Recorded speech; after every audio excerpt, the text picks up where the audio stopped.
inyong tutukan at pakinggan. Ako si Marion Shane Bugay At ako si Dara Bareno. para sa Point View! Headline! Mga CCTV sa Barangay 453 nagsilbing proteksyon. Paggamit ng paputok sa Barangay 453 sa Maynila, pinagbabawal. Sabit-sabit na kable ng kuryente sa Barangay 453, pinangangambahan ng mga residente. Barangay 453 sa Maynila, nakakaranas ng water interruption. Sabit-sabit na kable ng kuryente sa Barangay 453 Sampaloc, Manila, pinangangambahan ng mga residente. Makikita ang ilang kable ng kuryente na kinatatakutan ngayon umano ng mga mamamayan ng Barangay 453 Sampaloc, Manila. Kitang-kita nga na buhol-buhol at halos parang magsisimula ng putok at sunog ang mga kable ng kuryente.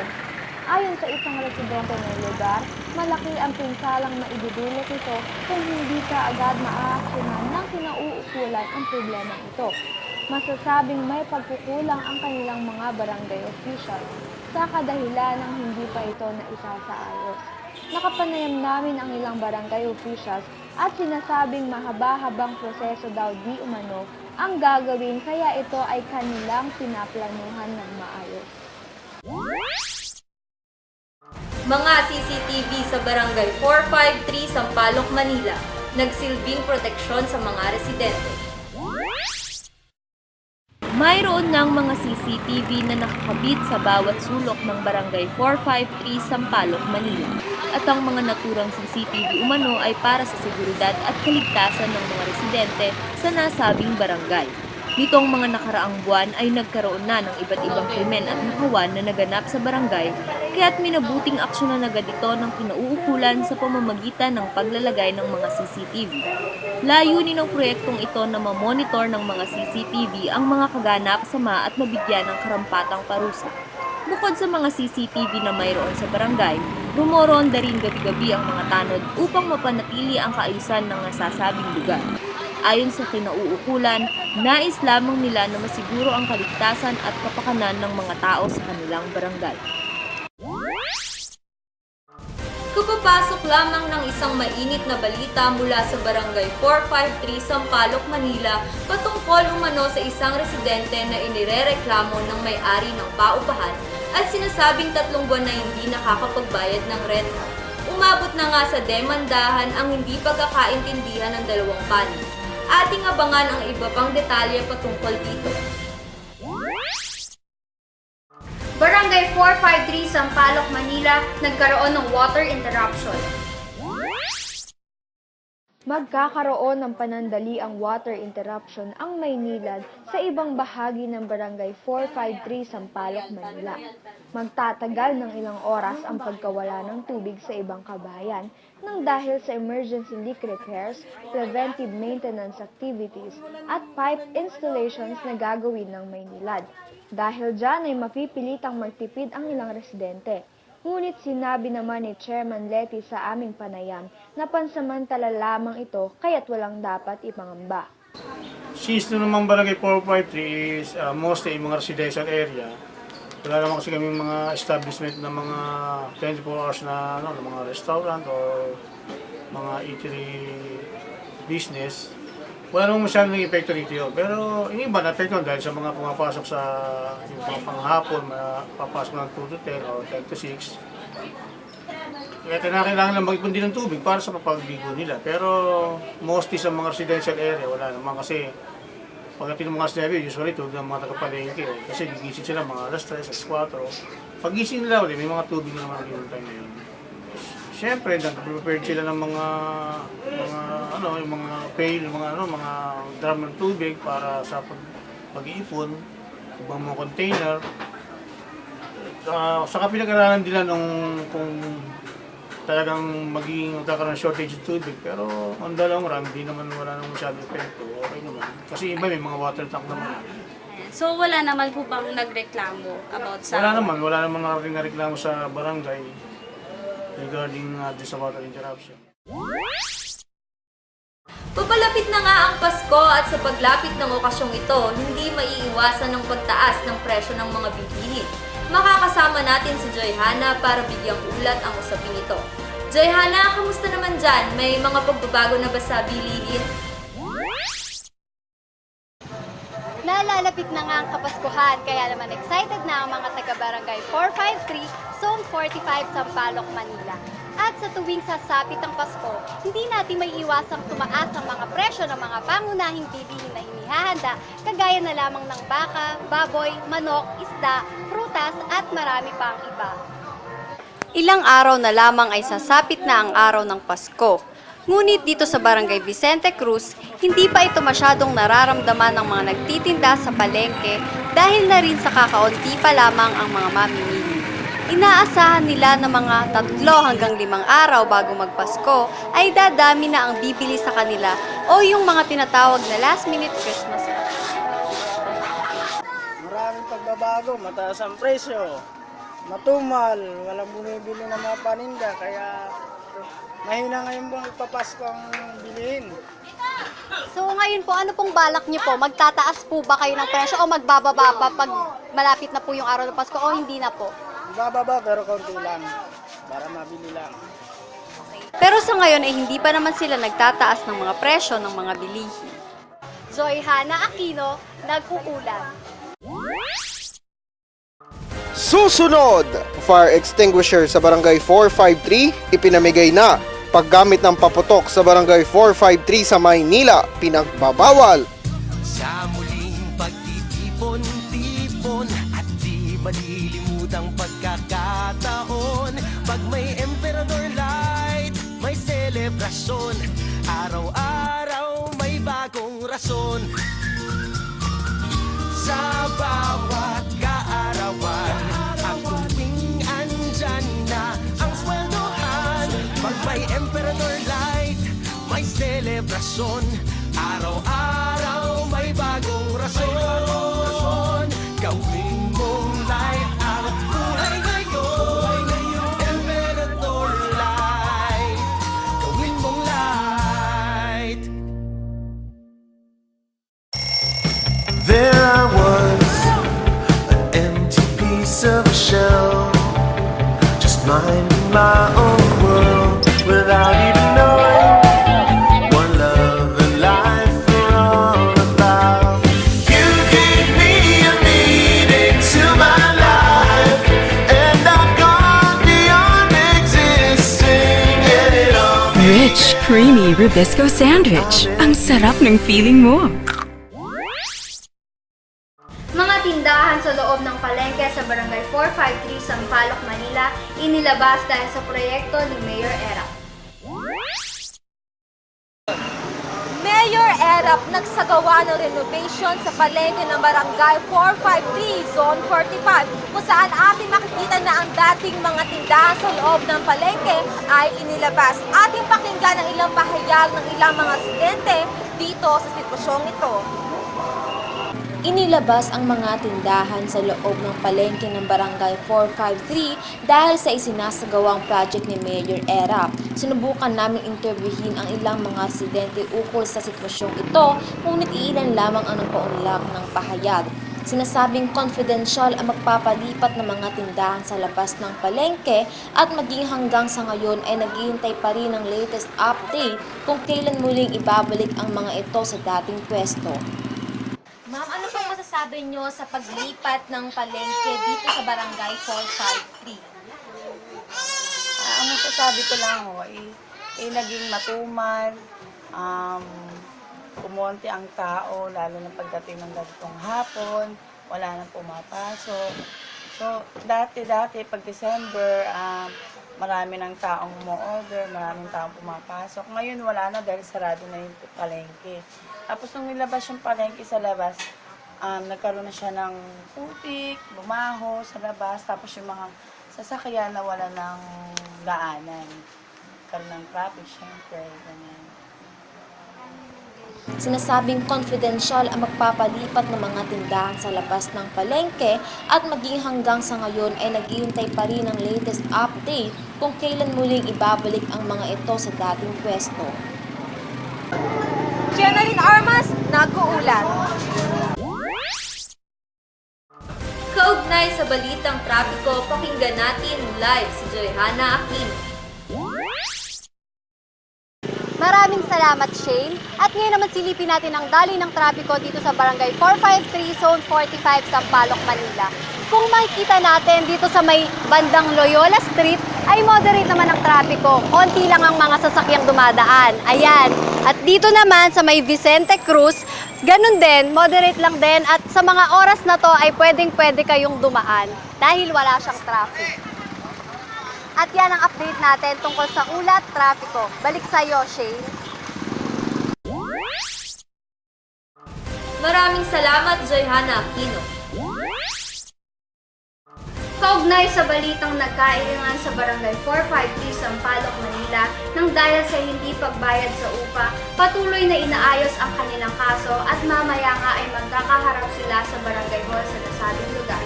Antabayanan natin ang ilan pang update mamaya. Barangay 453, Sampaloc, Manila, isa sa mga kinikilalang payapa at tahimik na lugar sa Kamaynilaan. Isa sa mga masasabi nating tahimik o payapang lugar ang Barangay 453, Zone 45. Bagamat malapit ito mismo sa Trabaho Market, na isa sa mga kinikilala ng ibang residente sa Kamaynilaan na sikat na pamilihan at sentro din ng transportasyon ng mga estudyante sa University Belt. Ang kaayusan sa Barangay 453 ay payapa at tahimik dahil nga sa pinapanatili nila ang kaayusan ng pamamalakad ng pamilihan.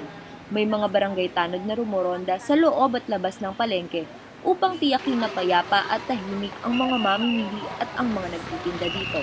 At para sa kaayusan ng mga residente ng buong barangay, upang mapanatili ang pagiging kabilang sa isa sa mga payapang lugar sa Kamaynilaan.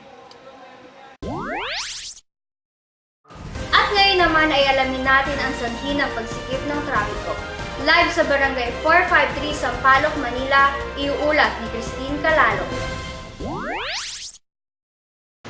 Kasalukuyang andito ako ngayon sa Trabaho Market at inyong makikita na magaan ang daloy ng trapiko. Ngunit mamayang bandang hapon ay magiging mabigat ang daloy nito. Sa kadahilan ng palengke ay inilabas sa tabi ng kalsada na dati ay nasa loob ng gusali. Dito rin ang dating daan papuntang SM Tayuman noong wala pa sa labas ang palengke. Nag-uulat, Christine Calalo. Maraming salamat, Christine Calalo. Susunod, fire extinguisher sa Barangay 453 ipinamigay na. Paggamit ng paputok sa Barangay 453 sa Maynila, pinagbabawal. Daddy. Daddy. Oh. Daddy. Daddy. Oh. One more piece. Yay. Oh. Daddy.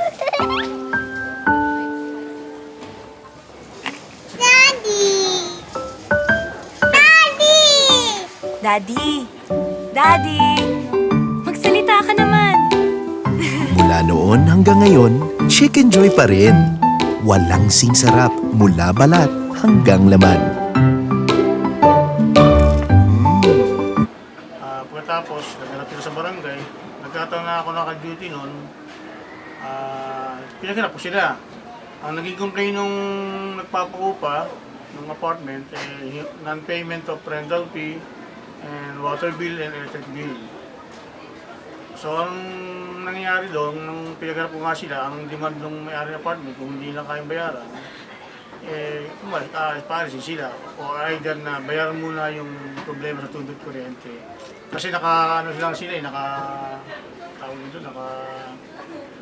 sa ganyan sa ating Jumper. Sub-meter. Kasi isang apartment yun, isang metro lang sa Meralco, then yung mga tenant na kwarto-kwarto yun, naka-sub-meter sila. Ngayon, kung hindi mga bayaran yung kuryente,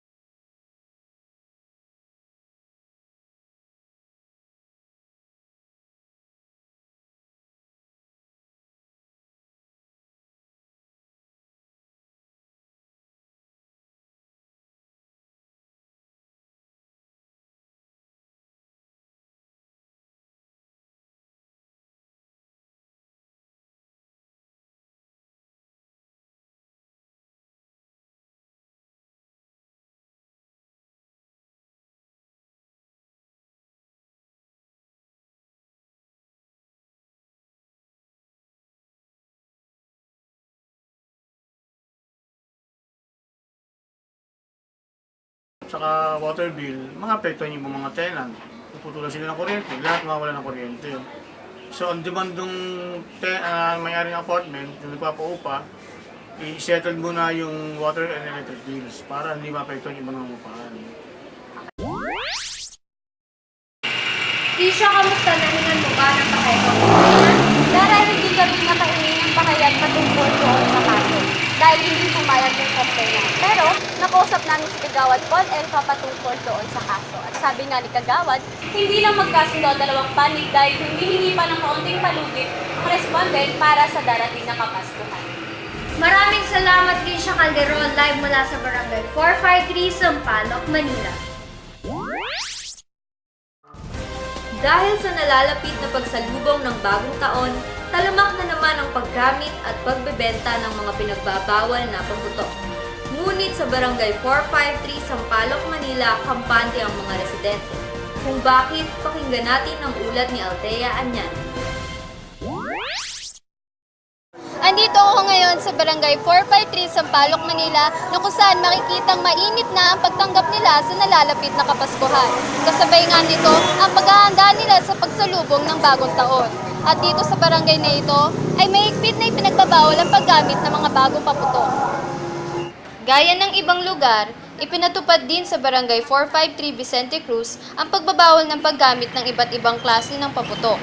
Nais nilang maging mapayapa at masaya ang kanilang Pasko at bagong taon na pailaw at ang tugtugan lamang ang gamit.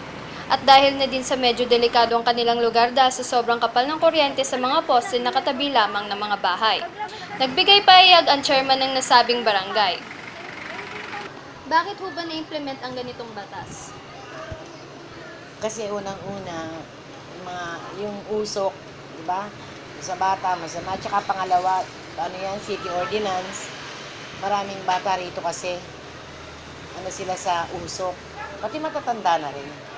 So ano po yung mga pwedeng remedyo na pampalit sa paputok po sa pagdiwang sa bagong taon? Sound system. Naglalagay kami ng mga amplifier sa mga sa kanto, tapos sa gitna, sa dulo. May mga amplifier kami, mga speaker. Tapos may sound. Nagsasayawan naman sila.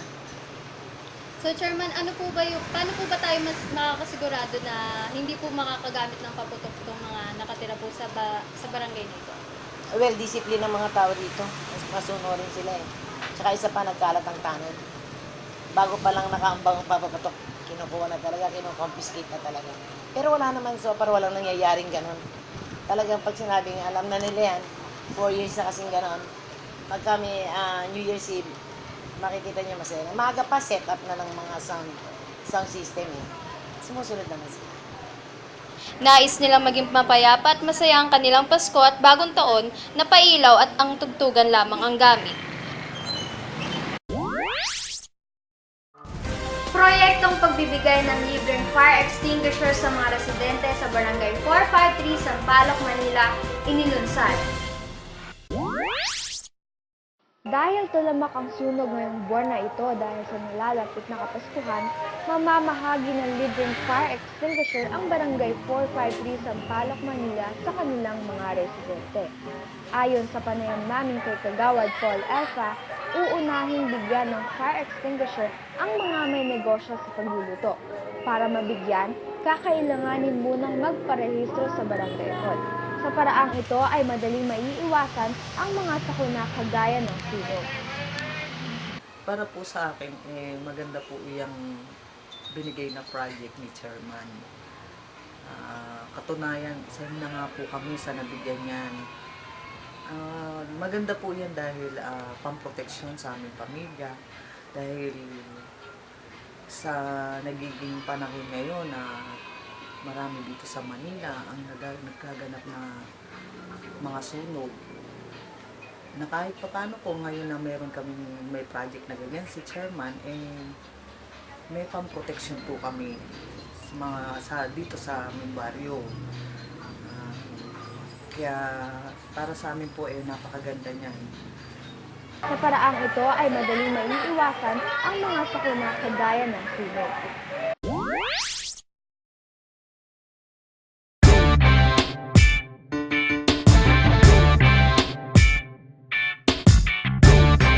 baba. Ang baba. Girl, ang baba. Ang baba. Presyo ng Tide 6, sobrang fantastic. 6 pesos lang yan. Hello, Mr. Bombastic. The news is so fantastic. Tawagin mga misis, bigyan sila ng Tide 6. Daming napapaputi, it's fantastic. Putit bangoy, wala stick. Galing magpaputi ng Tide 6. Yeah, ang baba. Ang baba. Girl, ang baba. Ang baba. 6 pesos lang yan. At yan ang mga balitang aming nakalap. Mga balitang tapat at totoo, inihatid namin sa inyo. Mga impormasyong inyong tinutukan at pinakinggan. Ako si Dara Bareno At ako naman si Marion Shane Bugay para sa Point View.